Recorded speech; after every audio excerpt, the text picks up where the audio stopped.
Hello and welcome to all music lovers. I'm Linda Cavanaugh, continuing our conversation with music director and conductor of our Oklahoma City Philharmonic, Maestro Joel Levine. Now, the current concert season offers a lot of music treats, but a favorite of Oklahoma City audiences is a visit from the extraordinary pianist Horacio Gutierrez. He's our soloist for the January concert of this year that you've titled From the Pens of Great Pianists. Now, you told me you did this last January, and looking at it, you're amazed at your own brilliance in putting this together. Yes, I'm always amazed by my brilliance. The idea of this concert was that we would find composers who also could make a living as a pianist. And it's amazing how many of them couldn't. I mean, Tchaikovsky, for example, when he played his piano concerto, the verdict was thumbs down. And today it's considered one of the great works. And people say, well, how could they have missed it? Well, because Tchaikovsky couldn't play very well, frankly. Oh. But many composers are great pianists. And in the case of the work that Mr. Gutierrez is going to play, the Chopin Second Piano Concerto, Chopin made quite a living as a pianist. He was a terrific pianist, and he played his own works. And we're told differently every time, by the way. There are a lot of people that wonder, what is the definitive way to play a certain piece of music? Chopin didn't care. He played his music the way he felt like at the moment. So that's the idea of this concert. All the works are by great pianists. And how do we know how they played it? I mean, if you were trying to imitate what Beethoven did, or some of the great folks who have really made their names, how do you know how they played it, what feeling they put into it? The truth is, we really don't know for sure. And we've got written accounts by many, many people who talk about what they did in terms of speed and what their tone was. But we also have to remember, in the case of the piano, that they weren't playing the piano that we hear today. The modern piano is quite a different instrument than the one, for example, that Chopin played. It was beginning to be the instrument we know now, but the one we have now is louder and stronger, and you can do more things with it. They perfected the mechanism, so it's a more complicated piano than theirs. Do you think they would recognize their pieces and approve or disapprove? Oh, I think they'd love it. I think they'd say, get out of the way and let me sit down and play that. How did you do that? Yeah, but when you look at their pianos, you wonder how they were able to play on them. It's just amazing. And we talked about this in an earlier segment, but Oklahoma City's lucky to have one of the best three pianos. It's one of the three great pianos in the world, and we're not just saying that. The pianists that have come to play it, and in fact, the first year that we had it, at least 3 of our pianists offered to buy it. Oh, is that right? And we had to say, no, we're keeping this. And how does one take care of a piano like that during the off season? Well, it's stored in a special room, and it's humidity controlled and temperature controlled, and we monitor it very carefully. And we try to have it played and tuned often, because that's what keeps the piano in shape. And to have a great tuner. We have Peter Krause, who's really a nationally known Steinway technician. But we have him here in Oklahoma City. We have him right here. And he's a great jazz pianist, by the way. Oh, is that right? Oh, yeah.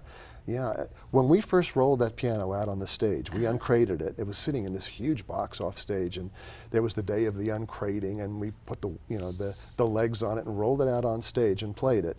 There was a technician from the Steinway company there to hear it. And he heard the piano and said, that piano shouldn't have left Germany, much less Europe. He was shocked that we managed to get it here. Well, I'm glad that we got it. And you were saying also that attracts many of the artists who come to Oklahoma City because of that piano. That's right, and they've heard about it. I mean, they talk about it. It's a small business, and the pianists amongst themselves, they'll say, where are you going? And someone will say, Oklahoma City. I sure hope the piano's okay. And they'll say, wait till you hear that piano. It's one of the greats. Can you put a price tag on it anymore? Well, it's around $100,000. Around that, but if you had to replace it, trying to find one of those is almost impossible. Almost irreplaceable. Yeah. Now, this particular performance that we're going to see on this night, what do you like best about it? Wow, that's a tough one. Accompanying Gutierrez is always fun because he's such an elegant pianist.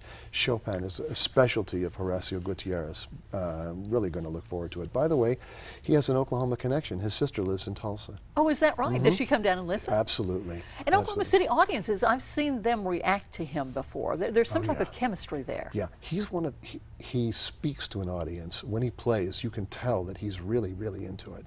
And it's a very moving experience.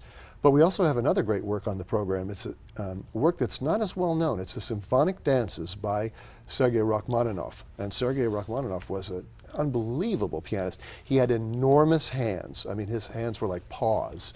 He could easily straddle giant leaps on the piano that other pianists couldn't. So he had this scary set of hands. And his second piano concerto is probably the most popular work of the 20th century. But he wrote a work for orchestra called Symphonic Dances that's really tricky. It's catchy, and I had the pleasure of introducing it to Oklahoma City. I discovered by accident it had never been played here before. So we're going to do it. And it's really tricky for the orchestra, and the audience really gets into it because you can tell that they're working up there. You know, no one's coasting. This is going to be... You know, but people do like to hear things that they're familiar with, almost in any music genre. Well, and the music of Rachmaninoff, it all has a certain kind of sound to it that's within a certain field. He's a very romantic composer. Rachmaninoff's music was, how shall I put this nicely, ripped off by all of the Hollywood folks. I mean, they all will tell you, if you were to ask the great classic Hollywood composers like Max Steiner and those guys, you know, who do you owe a debt to? And they would all say Rachmaninoff. Well, it's going to be a fantastic concert. Joel Levine takes the podium on Saturday, January 15th at 8 p.m. at the Civic Center Music Hall for this program titled From the Pens of Great Pianists. And we're joined by one of the greatest pianists of our time. Expect to enjoy this performance. The last time you thought about what heaven might be like, well, what was your vision? We're going to talk about that next at the Philharmonic. You'll hear that vision from 3 different points of view. Which one may be closest to yours?